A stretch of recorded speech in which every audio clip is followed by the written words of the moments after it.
عمر بن خطاب رضی اللہ تعالی عنہ کا وہ گھر آئے تو انہوں نے ان کی بیگم نے ایک نیکلس پہنا ہوا تھا. بیگم یہ نیکلس کہاں سے لایا آپ؟ شی سیڈ کہ you want to be a صحابیہ then you have to start right now. How? میں وہ ایک مثال دیتا ہوں تاکہ آپ کو پتہ چلے. عمر بن خطاب رضی اللہ تعالی عنہ کا امپریشن پاکستانی عورت کے اندر جو بنایا گیا ہم سب کو پتہ ہے. ایکسٹریم ایگریشن، بہت غصیلا قسم کا ایک پکچر بنتی ہے. حالانکہ عمر بن خطاب واز ناٹ لائک دیٹ. مگر سمجھ لیں کہ آپ کو جو عمر بن خطاب پتہ ہے کہ سمجھ لیں وہی والی پرسنالٹی تھی ان کی زوجہ امیر المومنین تھے اس وقت جب یہ واقعہ میں سنا رہا ہوں. وہ گھر آئے تو انہوں نے ان کی بیگم نے ایک نیکلس پہنا ہوا تھا. تو انہوں نے کہا کہ بیگم یہ نیکلس کہاں سے لایا آپ؟ شی سیڈ کہ عمار شام کے قافلے سے واپس آیا تھا، اس نے گفٹ کیا.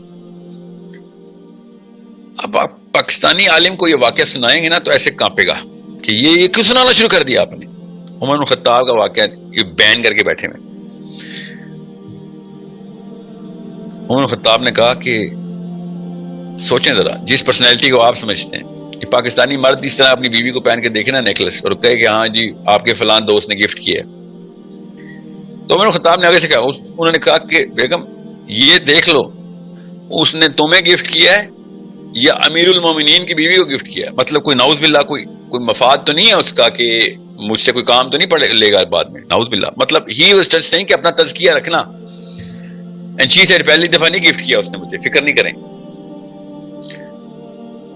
Now I'm not saying کہ میں یہاں پہ لبرلزم اور کنزرویٹو اسلام کی بات نہیں کر رہا ہوں. I'm talking about the archetype of a صحابیہ. archetype of a صحابیہ کیا بنائی گئی ہے ہمارے آگے. اسماء بنت ابی بکر رضی اللہ تعالیٰ عنہ، آپ ان کی لائف سٹوری دیکھیں. آپ عائشہ صدیقہ رضی اللہ عنہ کی لائف سٹوری دیکھیں. The way these women were carrying themselves around the concept of independence and dependent only on Allah subhanahu wa ta'ala کہ میں آپ کو بیان نہیں کر سکتا because people are not ready to understand کہ اس فریز کا مطلب کہیں وہ یہ نہ لیں کہ میں خدا نہ خواستہ کہ صحابی کی توہین کر رہا ہوں. سمجھیں، میں آپ کو اس پورے کے پورے پیراگراف سناؤں تو آپ کو ایک سیکنڈ میں سمجھ آ جائے گی. ویسے میں آفیشلی سیشن سٹارٹ کر چکا ہوں، بند کر دوں YouTube? Okay. So what I'm trying to tell you is you want to be a صحابیہ then you have to start right now. How? You start reading the books. And the way a woman receives the book, right, like a slap on her face کہ قرآن میں ہی لکھا ہوا ہے، وہ کیا کر رہی ہو قرآن میں ہی لکھا. آپ کیوں نہیں استعمال کرے قرآن پاک کو؟ Not to win a battle against a man or another woman. No. To win the battle against you as a dependent person versus you as a courageous person. کہ یہ کچھ اور ہی کہانی ہے جو کہ ہمیں سنائی جاتی ہے اور مجھے پتا ہے کن بابوں نے لکھی ہے وہ کہانی. مجھے پتا ہے، میں جان کے کسی بندے کی پرسنالٹیز کے نام نہیں لیتا تاکہ سائیکالوجی نیگیٹو نہ ہو جائے. فطرت میں ہمارے نیگیٹیوٹی اگر کسی کے خلاف کوئی بات نام لے کے کر دی جائے، غیبت کہ کچھ جگہوں پہ ضرورت بھی پڑتی ہے مگر نقصان زیادہ ہے تو میں اس لیے یہاں پہ کر نہیں رہا ہوں. ادروائز میں ان 51-52 بابوں کو جانتا ہوں جنہوں نے بائی ڈیزائن بر صغیر کے اندر کچھ ٹیکسٹ ڈیلیٹ کروایا تھا کہ نہیں عورتوں کو وہ لیول تک نہ لے جانا. Now I don't want them to take off their hijab and take to the streets. وہ تو میں آدمیوں کے بھی خلاف ہوں اس طرح کی حرکتیں کرنے پہ. اسلام نے تو کبھی پروٹیسٹ کرنے، واک کرنے، پلیک کارڈ لے کے آنے اور all of those hooplas جو کہ اس وقت دنیا کے ہر قوم نے شروع کر دیا ہوا ہے. We do whatever we can starting from our own house and we resurrect, overhaul, reassemble, reconstruct the very definitions first.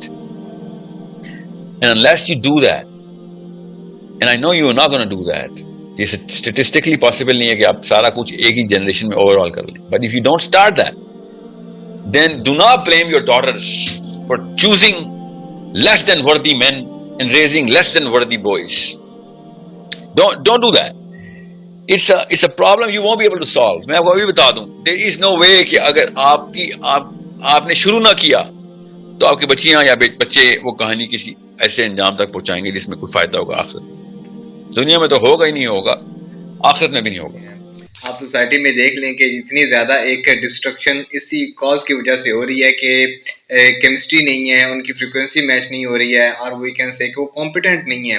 جب تک آپ کے اندر کمپیٹیبلٹی نہیں ہوگی تو کبھی بھی آپ ایسی انوائرمنٹ میں ایڈجسٹ ہی نہیں کر سکیں گے جہاں پہ آپ کی اسپاؤس کے ساتھ آپ کی کمپیٹیبلٹی میچ نہیں ہو رہی ہے. کیونکہ اگر آپ ایسے خاندان میں شادی کر دیتے ہو جہاں پہ آپ کی انوائرمنٹ میں فائنینشیل میں بہت زیادہ ایک 1-0 ڈفرینٹ ہے, تو کبھی بھی آپ وہاں پہ سروائیو نہیں کر سکو گے. اگر آپ, اور اسلام تو ہمیں اتنی زیادہ لیوریج دیتا ہے, اتنی زیادہ لبرٹی اور freedom of speech, freedom of expression, یا پھر we can say freedom of everything دیتا ہے, کہ اگر انفارچونیٹلی ہمیں جو ایک ہالی ووڈ کے تھرو, بالی ووڈ کے تھرو ایک مسکنسیپشن کریٹ کر دی گئی ہے کہ ریلیشن شپ ایسا ہوتا ہے, تو اس کی وجہ سے دیکھ لیں کہ کتنے زیادہ ڈائیورس کیسز بڑھ رہے ہیں.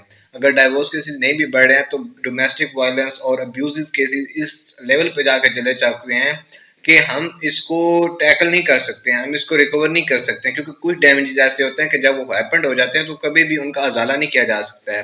سو بیسیکلی دا پوائنٹ یہ ہے کہ آپ اپنی کمپیٹیبلٹی کو لازمی دیکھیں. سم ٹائم بہت سے لوگ یہ کویشچن کرتے ہیں کہ اگر ہم نے ٹاپ پریورٹیز دین رکھنا ہے تو ہم نے کسی کا دین کیسے دیکھنا ہے, ہمیں کیسے پتہ لگے کہ وہ دیندار ہے یا نہیں. تو اس کا ایک چھوٹا سا سٹانس, ایک چھوٹا سا پیرامیٹر یہ ہے کہ وہ اللہ سے ڈرنے والا ہو اور اللہ سے ڈرنے والی ہو. اگر تو وہ اللہ سے ڈرنے والا ہوگا تو پھر آپ یہ اسیوم کر سکتے ہو کہ بہت سے وہ اسلامک جو بیسک سٹینڈرڈز ہیں وہ ان کو کبھی بھی بریچ آؤٹ نہیں کرے گا, وہ کبھی بھی ایسے رسکی سٹیپ نہیں لے گی کہ جو آپ کے ریلیشن شپ کو خراب کر سکے, جو آپ کو آخرت اور ایز ویل ایز دنیا میں آپ کے لیے ایک ذلت کا بن سکے. یہ ایسے بندے کی بات کر رہے ہیں جو اللہ سے ڈرنے والا ہے, اگر وہ پریکٹسنگ ہے اور وہ ایسے سٹینڈرڈز کو